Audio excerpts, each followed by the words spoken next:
Long ago, in the faraway land of Uz, there lived a man named Job. Job was a good man. He loved God. He refused to do wrong. He was honorable. And he was rich. He had thousands of sheep, camels, oxen, donkeys, and servants, and 10 children. Job was the greatest man in the land, and everything in his life went smoothly. Meanwhile, Satan took notice. He complained to God about Job. "He only serves you because you give him so many blessings. If you take away Job's blessing, he'll curse you right to your face." God then told Satan to do with Job as he pleased, but on one condition: he could not harm Job. Satan slunk away, devising a devilish plan to make Job turn against God. One day, as Job was simply enjoying life, a servant ran up, breathless, with his devastating news.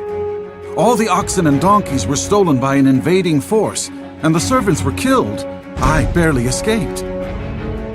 Right as Job was hearing this horrible news, another servant ran up, shouting out, "A huge fire came and burned all the sheep and killed all the servants." Another servant was running to Job, sobbing in terror, "Job, the enemy came and stole all the camels and killed the servants."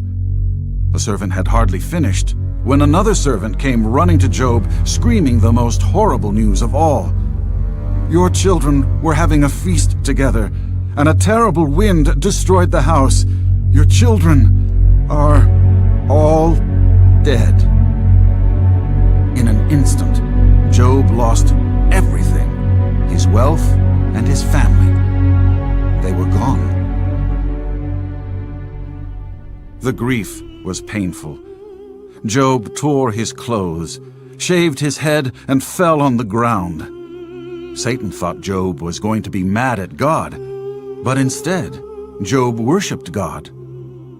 "The Lord gave me everything, and He has the right to take it away. I will still praise God," Job said. Satan then asked God if he could make Job sick. He was sure that Job would then curse God. God told Satan that he could continue with his plan, but was not allowed to kill Job. Then it happened. Job broke out with sores over his entire body. He became very ill. The pain and itching were so unbearable that he took broken pieces of pottery to scratch the sores. Job's wife was of no help at all. She came up to her husband and growled, "You're still trying to do good? Just curse God and die." Job did not sin. He continued to worship God. Even Job's friends started to turn against him. They thought that Job must have sinned for God to punish him like this. They were all trying to give him advice and tell him what to do. Instead of helping Job and praying for him, they criticized him. Through all this, Job still did not sin. He continued to trust and worship God. Job started to lose heart. He did not understand why God would allow these things to happen to him. So God spoke with Job and explained to him that as God, He created Job and everything in existence.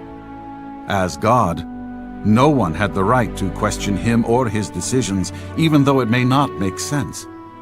God was trying to show Job a valuable lesson. Job responded in the only way possible.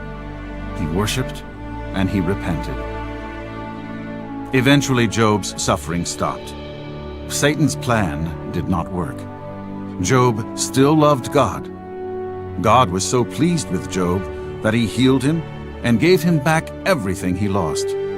This time, He blessed Job with more children, wealth, and possession than he could ever imagine.